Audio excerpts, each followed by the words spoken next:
Sorry. Welcome back to one new podcast hash మాట్లాడుకుందామా episode 3. Title you versus you అని ఉంది కదా. అయితే దీనికన్నా ముందు ఒక 2 minutes నా ఫ్రెండ్ చెప్పింది దాని గురించి మాట్లాడదాం. ఇలానే అంటే తనకు తెలుసు నేను ముందు నుండే చేస్తాను, లైక్ మాట్లాడదాం అనుకుంటున్నాను అని చెప్పి 2 videos పెట్టిన వెంటనే నాకు ఒక మెసేజ్ వచ్చింది, ఉన్నావా పోయావా అని. అదేంట్రా అలా అంటావు అంటే నువ్వు కూడా మామూలుగా చాలామందిలాగా ఆపేస్తావేమో, గుర్తు చేద్దామని చేశాను అని చెప్పేసి నేను నవ్వేసి ఊరుకున్నాను. తర్వాత కొన్ని పనిలో బిజీ ఉండి కొంచెం ఆలోచించి మాట్లాడాలని చెప్పి ఆలోచిస్తున్నా. అందుకే ఆ టైటిల్ కూడా అలా పెట్టా, యూ వర్సెస్ యూ అని. మనకి తెలియకుండా మన లోపల ఒకడు ఉంటాడు. ఫర్ సపోజ్ ఒక నలుగురితో బయటకు వెళ్ళినప్పుడు నీకు ఒకటి చేయాలనిపిస్తుంది, వాడు నీకన్నా ముందే రాజమౌళి లాగా ఆలోచించి అనాలిసిస్ చేసి సిచ్యువేషన్ని, టైంని, ఎవరెవరు రియాక్షన్స్ ఏంటి, ఎవరెవరు ఏం మాట్లాడేస్తారు అని మొత్తం ఒక మినీ రీల్ చూపిస్తాడు నీకు. నువ్వు ఆగిపోతావు. అది అలా పక్కన పెడితే ఇంకొంతసేపు అవుతుంది, ఇంకేదో చేద్దాం అనుకుంటావు, లేకపోతే ఏదైనా మోటివేషన్ ఇన్స్పిరేషన్ చేద్దాం అనుకుంటావు. నీకన్నా ముందే వాడు ఒక ప్లాన్ స్కెచ్ మొత్తం గీసేసి ఒక 4K మూవీ చూపిస్తాడు నీకు. వాడు కొన్నిసార్లు వాడు ఎంత బాగా చూపిస్తాడంటే అది నిజమైపోయే అవకాశం కూడా చాలా ఎక్కువే ఉంటుంది. అలాంటి వాడు ఏం తప్పు చెప్పాడని కాదు. కొన్నిసార్లు వాడు ఇంకోలా ఎలా చూపిస్తాడంటే ఆ సిచ్యువేషన్కి నువ్వు నిజంగా అక్కడికి వెళ్ళి ఉంటే బాగుండేదేమో, వాడి సినిమా చూసి మోసపోకుండా. ఎలా మన వాళ్ళు కొంతమంది రివ్యూస్ చూసి సినిమా బాగాలేదు అనేసుకుంటారు థియేటర్కి వెళ్ళకుండా, అలా. సరే పని వదిలే. ఎప్పుడైనా మనకంటూ ఒక చెయ్యాలి అనుకున్నప్పుడు వారు మాట్లాడాలి అనుకున్నప్పుడు ఈ సో కాల్డ్ మన లోపల ఉన్నోడు ఆపేయడం, వాడి వల్ల నువ్వు ఆగిపోవడం జరిగిందా? అబ్బో చాలాసార్లు జరిగి ఉంటుంది. బట్ ఎప్పుడైనా అలా ఆగిపోయినందుకు రిగ్రెట్ ఫీల్ అయ్యావా? ఫీల్ అయ్యి ఉండొచ్చు. నేను ఒక త్రీ థింగ్స్ పట్టుకొని వచ్చాను. ఎప్పుడైనా వాడు ఇది చేస్తే ఇలా అవుతుంది అని చెప్పేసి ఒక మూవీ చూపిస్తాడు మోస్ట్ ఆఫ్ ద టైమ్స్. కానీ ఇది చెయ్యకపోతే ఏమవుతుంది అన్నది చాలా తక్కువ వాడి ప్రాబిలిటీలో ఆ స్క్రీన్ ప్రెసెస్ మొత్తం రాసి నీకు చూపించడానికి. అది నువ్వు ఆలోచించు, ఓకే? రెండోది, ప్రతిసారి అనాలిసిస్ చేస్తాడు కదా వాడు, మరి ఇది జరుగుతుంది అది ఇది అని. ఒకసారి నువ్వు ఆలోచించు, నువ్వు నార్మల్గా ఆలోచించు, రియాలిటీలో ఉంది నువ్వు కదా. మరి ఏమవుతుంది చేస్తే? ఒక స్టెప్ చేసిన తర్వాత ఏది వచ్చినా సరే నేను చూసుకుంటాను. వెన్ ఇట్స్ గుడ్ అండ్ అది నీకు చేయాలనిపిస్తే గో ఫార్వర్డ్ టు దట్. ఏమవుతుంది, give a try. And third one, very very very important, వాడిని అసలు ఎక్కువ మాట్లాడనివ్వద్దు.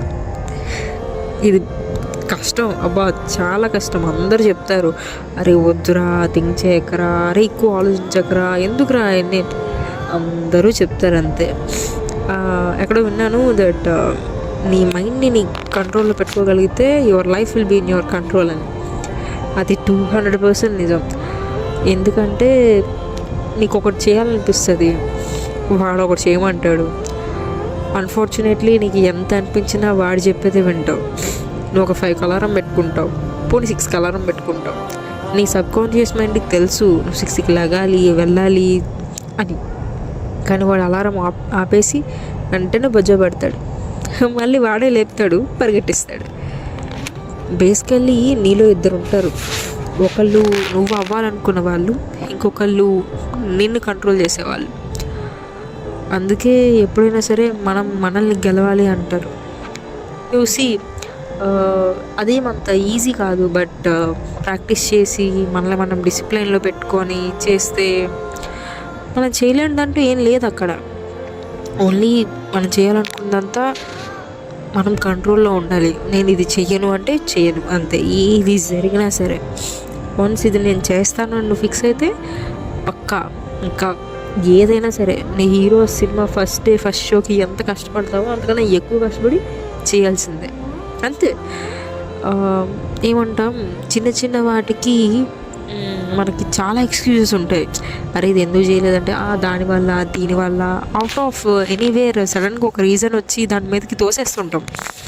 బట్ ఎప్పుడైనా ఒప్పుకున్నావా, అరే నా వల్లే వెళ్ళలేదు, నా వల్లే చేయలేదు అని? ఎప్పుడైనా దాని మీద నీ గురించి నువ్వు స్టాండ్ తీసుకున్నావా? మ్యాక్సిమం మనం అసలు అలా ఆలోచించడానికి కూడా ట్రై చేయమేమో. దీనికే రకరకాల పేర్లు ఉంటాయి. కొంతమంది మొహమాటం అని, కొంతమంది చెప్పుకోలేమని, కొంతమంది ఇంట్రోవర్ట్ అని, కొంతమంది ఆ నిమిషానికి అలా ఉంటుంది అని. మళ్ళీ వాడు ఒంటరిగా ఉన్నప్పుడు వాడికి వాడు చెప్పేసుకుంటాడు, అరే ఏంట్రా ఇలా చేస్తున్నావు అలా చేస్తున్నావు ముందు అనుకున్నాం కదా అని. కానీ మళ్ళీ మామూలే. ఎప్పుడు కూడా వాడికి నీకు ఈ రన్నింగ్ రేస్ రన్ అవుతూనే ఉంటుంది. వాడు ఎప్పుడు నీకు పాజిటివ్ చెప్పాలని ఎప్పుడు అనుకుంటాడంటే, నువ్వు కంట్రోల్ చేసి నువ్వు డిసిప్లైన్గా ఉండి నువ్వు అనుకున్నవన్నీ చేయాలనుకున్నప్పుడు వాడు అప్పుడు సైలెంట్ ఉంటాడు. అంతవరకు బాబోయ్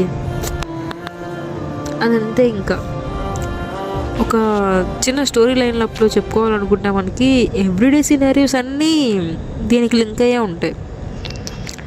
మనం లేచిన దగ్గర నుంచి వర్క్ ఉంటే వర్క్, స్టడీ అయితే స్టడీ, ఆడుకునే వరకు, మొబైల్ ముట్టుకునే వరకు అన్నీ, ఈవెన్ మన ఎమోషన్స్ని కూడా వీడే డ్రైవ్ చేస్తూ ఉంటాడు.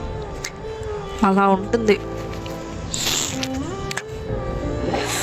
మనల్ని మనం జయించడం అంత కష్టమా అంటే కాకపోవచ్చు, కానీ అంత ముఖ్యమా అంటే చాలా ముఖ్యం. అంతెందుకు, ఒకటి ఏదో చేయాలనుకుంటాం, అది ఎన్నిసార్లు పోస్ట్పోన్ అయి ఉంటుంది. అఫ్కోర్స్ కొన్నిసార్లు అయితే కొంతమందికి ఇయర్స్ పోస్ట్పోన్ అయి ఉంటుంది, అవునా? అలా నేనేమి తగ్గిపోమని కంప్రెస్ చేసుకోమని నేను అనుకోవటం లేదు చెప్పాలని.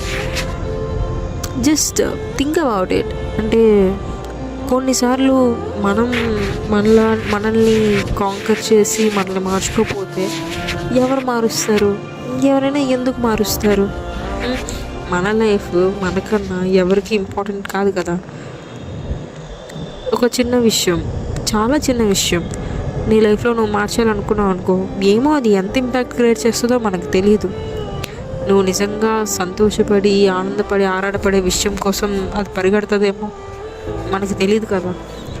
ఎప్పుడో జరుగుతుంది కదా అని ఇప్పటి నుంచి మనం ఇంచు కూడా స్టార్ట్ చేయకపోతే అది ఎప్పటికి జరుగుతుంది? జరగదేమో. అలా అని అక్కడే ఆగిపోయి ఆలోచిస్తూ కళ్ళేం కదా. నాకు తెలుసు ఇది ఎక్కడి నుంచి ఎక్కడి గురించో వెళ్తున్నాను అని. బట్ ఎవ్రీ పర్సన్ ఏదైతే వాడికి వాడు మాట్లాడుకుంటాడో నేను అదే మాట్లాడుతున్నాను. ఒక రకంగా ఇవన్నీ కాదు, ఇప్పుడు నువ్వు అలా ఉంటున్నావంటే లేదంటే లేదు, నేను ఒప్పుకుంటాను. ఎందుకంటే చెప్పుకున్నంత ఈజీగా అంత కాన్కరింగ్ అయిపోతే ఇంకా ఏముంది, అందరూ అదే చేస్తారు కదా. కానీ ఎవరైతే చేస్తారో కానీ అలాగా వాళ్ళ లైఫ్లో చాలా చేంజెస్ చూస్తాం మనం. ఇదేం సోకాల్డ్ మోటివేషన్ ఆర్ ఇన్స్పిరేషన్ కాదు, I just wanted to tell అంతే. మన టైటిల్ అది కదా, మాట్లాడుకుందాం, కబుర్లు చెప్పుకుందాం, సలహాలు ఏమైనా ఉంటే చెప్పుకుందాం, హీల్ చేసుకుందాం, గ్రో అవుదాం, అంతే. జస్ట్ నా వే ఆఫ్ థింకింగ్ ఆర్ మాటల్లో ఎవరికైనా సమాధానాలు, ఆశలు ఆర్ హ్యాపీనెస్, హీలింగ్ వినపడతాయనో ట్రయింగ్, అంతే. మనం సైలెంట్గా ఉన్నా సరే 0.01% ఆఫ్ అవర్ మైండ్ ఆలోచిస్తూనే ఉంటుంది. అసలు కొంతమందికి అయితే మీరు ఒప్పుకోకపోయినా వాళ్ళు లేచిన దగ్గర నుంచి, కళ్ళు తెరిచి లేచి టైం చూసిన దగ్గర నుంచి మళ్ళీ కళ్ళు అలసిపోయి పడుకునేంత వరకు ఎన్ని వేల ఆలోచనలు ఉంటాయో బుర్రలో.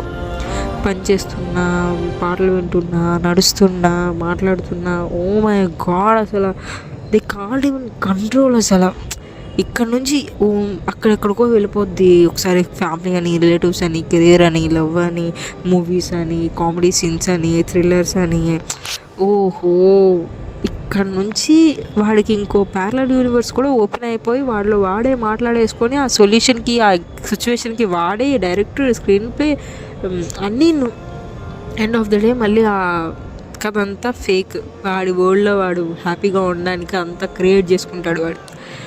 బట్ మళ్ళీ వాడు ఒక్క సెకండ్ ఒక సౌండ్కి ఎవడో పిలిచిన దానికి రియాక్ట్ అయ్యి చూస్తే ఇది రియాలిటీ. అలాంటి వాళ్ళకి కష్టం అబ్బా. ఎందుకంటే వాళ్ళు మాట్లాడాలి అని చాలా అనుకుంటారు కానీ మాట్లాడలేరు. ఎవరైనా వచ్చి అడుగుతాడేమో అని కొంతమంది చూస్తుంటారు. ఎవరైనా ఎందుకు అడుగుతారు బ్రో? అడగరు. అలా అని పొరపాటున 100లో ఒక్కడొచ్చి అడిగి ఏమైంది అలా ఉన్నావు అంటే ఇవన్నీ వాడు చెప్తే ఎక్కడ జడ్జిమెంట్ ఎఫెక్ట్ అవుతుందో అని ఏం లేదురా మామూలే అని అంటాడు. సో అలాంటి వాళ్ళందరి కోసం ఇలా మాట్లాడుతున్నాను. నాకు తెలుసు నేను అందులో ఉన్నాను, మీరు అందులో ఉన్నారు. కొంచెం మనం ట్రై చేద్దాం. మన లోపలోడు మనల్ని సప్రెస్ చేస్తుంది చాలు. మనం కొంచెం బయటకు వచ్చి మనం ఎలా ఉందాం అనుకుంటున్నామో వాడికి చెప్దాం. ఎందుకంటే ఇన్నేళ్ళు వాడు అలవాటు పడిపోయి ఉంటాడు కదా, అరే వీడు ఇలాగే ఉంటాడు, వీడికి ఇలాగే ఇష్టం అని వాడు కూడా అదే ఫాలో చేసి సిస్టమ్ని బిల్డ్ చేస్తున్నాడు.